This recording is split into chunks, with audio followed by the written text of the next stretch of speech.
Здравствуйте. На телеканале «Новый век» программа «Вызов 112», в студии Эльвира Фазлиева. И сегодня мы расскажем, как пассажир троллейбуса ножом в живот ранил кондуктора из-за нежелания оплачивать проезд. Вроде он не переодел, или псих, не знаю.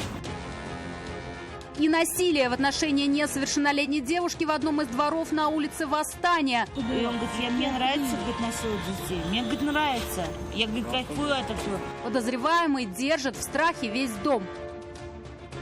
А также задержание нетрезвой автоледи. Я не пьяная. Я в стрессовом состоянии. Это и не только. Прямо сейчас. Удар ножом в живот получил 27-летний кондуктор троллейбуса первого маршрута на улице Адаратского. Один из пассажиров не хотел платить за проезд. Из-за этого и возник конфликт. В салоне в этот момент было около 15 человек. На их глазах все и произошло. Но обезвредил нападавшего водитель троллейбуса. Он услышал крики, остановился и скрутил нападавшего. Я видел, что они дерутся, остановился. Они только отъехали от остановки, кондуктор подошел к новым пассажирам для оплаты проезда. Один из мужчин платить не хотел. После небольшой словесной перепалки 24-летний мужчина достал нож и нанес им удар в живот кондуктору. Вроде он не переодел, или псих, не знаю. Покажи. Нападавшего задержал водитель троллейбуса. Он услышал крики из салона и сразу остановился. Кондуктор сказал остановиться. Тут никакого паники, никакого не было, ничего не было. Я видел то, что могут с ногами.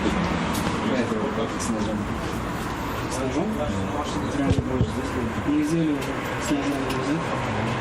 И что потом вы вышли от кабинки, задержали это? Я его задержал, нож я запретил. Нож я отметил. Раненого 27-летнего мужчину срочно госпитализировали. Нападавшего держали до приезда стражей порядка. По данному факту органам внутренних дел возбуждено уголовное дело по статье «Умышленное причинение тяжкого вреда здоровью». В связи с тем, что в действиях подозреваемого присутствуют признаки покушения на убийство, следствие вышло с инициативы в органы прокуратуры о передаче материалов уголовного дела в производство следственного отдела по Новосавинскому району. По предварительным данным, перед тем, как сесть в этот троллейбус, нападавший хотел вынести из супермаркета на улицу Чуйкова корзину с продуктами, но его заметили, и он убежал. Алсу Ахмедянова, Константин Бушуев. Вызов 112. Женщина упала сегодня с 9-го этажа на крышу магазина, расположенного в одном из домов на улице Чистопольская. Незадолго до трагедии прохожие стали свидетелями, как из окна 9-го этажа на улицу полетела дорогостоящая техника – телефон, планшет и ноутбук. Затем услышали глухой удар. Женщина упала на крышу расположенного на первом этаже дома супермаркета. Шансов выжить у нее не было. Через несколько часов тело погибшей спустили на землю спасатели. 7-летний мальчик погиб на месте после падения на него 1000-килограммового мешка с удобрениями. Трагедия произошла на территории неохраняемого склада вселенного Шишминск. Что там делал ребенок, не сообщается, но не исключено, что склад был одним из мест для детских игр. По данному факту следственным органам Следственного комитета Российской Федерации по Республике Татарстан возбуждено уголовное дело по статье «Причинение смерти по неосторожности». В настоящий момент проводится комплекс необходимых следственных действий, направленных на установление всех обстоятельств произошедшего. Расследование уголовного дела продолжается. Очевидцы сообщили в полицию об ограблении и попытке изнасилования несовершеннолетней девушки во дворе одного из домов на улице Восстания. Подозреваемого удерживали до приезда сотрудников правоохранительных органов. Местные жители рассказали, что хорошо знают подозреваемого, он держит в страхе весь дом. А пострадавшая призналась, что в этот раз просто не нашла сил терпеть. Приставал мужчина к ней не один раз. У нас есть страшный кадр, кукла. Он куклу видел. облил кровью, нашил ей грудь. И он говорит, мне нравится, говорит, насиловать детей. Мне, говорит, нравится. Я, говорит, кайфую от этого. Мужчину в этом дворе, рассказывают местные жители, боятся. Говорят, он не один раз был судим за убийство, покушений было еще больше. А угрозы жители дома слышат чуть ли не каждый день. У него уже 3 уголовных дела по ножевому. Там пилой он хотел отпилить шею тети Лили, соседки, избил свою жену. Потом он, значит, пытался ножом зарезать 2 соседок. И, типа, когда у него как сказать, неудовлетворенность, он хочет убить человека. Ну, когда он находится на алкашек, он с ними, спит, и вроде как у него все хорошо. Пострадавшую девочку этим вечером, рассказывает ее тетя, он увидел в ближайшем магазине. Приставать стал прямо там. Она убежала. Но мужчина догнал ее во дворе. Там в это время было много очевидцев. Вкус ты тащишь? Я чуть не пойму, говорю, что он ее тащит-то, говорю. И она выбегает, мне, говорит, больно. Я, говорит, ему говорю, я несовершеннолетняя, не трогай меня, говорит. Она прям плачет. Она говорит, тетя Аня, он ко мне не первый раз, прям постоянно ко мне лазит. Почему ты молчишь? Говори сразу. Она говорит, я боялся. Задержанного доставили в отдел полиции, а пострадавшая написала на него заявление. Терпеть подобное дальше девушка не хочет. Сейчас следователям предстоит, в числе прочего, установить, вменяем ли подозреваемый и отдает ли он отчет своим действиям. Татьяна Тимошенко, Константин Бушуев, вызов 112. Сильно нетрезвую женщину-водителя Черри задержали автоинспекторы на улице Копылова. О странной манере езды водителя белой иномарки в автоинспекцию сообщили другие водители. Машину остановили, женщине предложили пройти экспресс-тест на употребление алкоголя. Алкотестер показал наличие почти миллиграмма чистого спирта в литре выдыхаемого автоледи воздуха. Она призналась, что в этот вечер рассталась с мужем и поэтому пребывает в состоянии стресса. Я не пьяная. Я в стрессовом состоянии. Машину женщины отправили на штрафстоянку. Ей же самой теперь предстоит лишиться прав на срок от 1,5 до 2 лет и заплатить штраф в 30 тысяч рублей.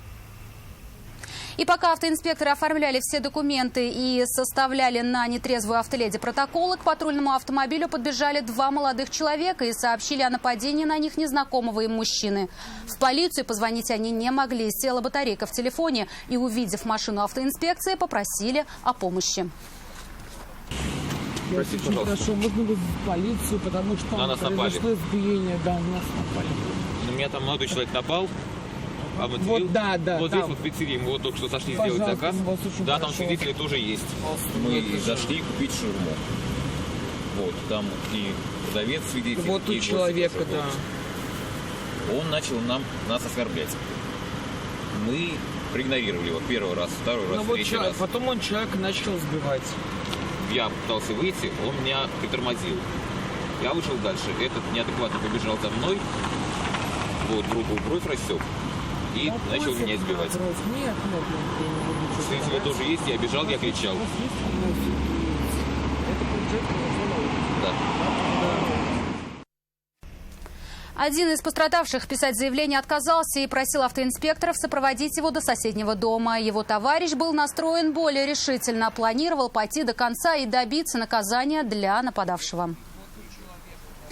Верховный суд Татарстана вынес приговор 24-летнему Эдуарду Лупчуку и 27-летнему Ринату Зарипову, обвиняемым в убийстве таксиста в Бугульме, похищении его вещей и уничтожении имущества. Машину они сожгли, когда раненый таксист пытался спастись бегством. Там больше прошел слишком строгим наказом. В своем последнем слове Эдуард Лупчук просил о максимально мягком приговоре. Что он заслуживает снисхождения по эпизоду с разбоем и угоном машины, решили и присяжные. По их же вердикту Ринат Зарипов виновен полностью. Согласно уголовному делу, 20 декабря 2020 года они, находясь в Азнакаево, вызвали такси. Приехал 48-летний Рамис Газизулин. Он успел сообщить диспетчеру о неадекватных пассажирах, но дальше перестал выходить на связь. Следователи выяснили, что в Бугульму он поехал под угрозами. По пути туда пассажиры отобрали у таксиста мобильный телефон и узнали коды доступа к устройству. После этого Зарипов передал мобильный телефон Газизулина Лупчуку, который открыто похитил с банковского счета Газизулина 3000 рублей путем их перевода на свой банковский счет. Как доказало обвинение, в Бугульме, когда машина остановилась из-за поломки, водителю угрожали ножом. А когда тот пытался убежать, Ринат Зарипов побежал за ним. Применяя нож в качестве предмета, используемого в качестве оружия, нанес им Газизулину один удар в спину. Раненого он привел обратно в машину. Он смог сбежать снова, но упал. А догнавший его Лупчук сообщил очевидцам, что мужчина просто пьян, не дав вызвать скорую. Рамис Газизулин позже скончался в больнице от большой кровопотери. Тем временем из машины таксиста молодые люди похитили все ценное, а сам автомобиль подожгли. Для Рината Зарипова сторона обвинения запросила 23 года в колонии строгого режима. Эдуарду Лупчуку 12 лет.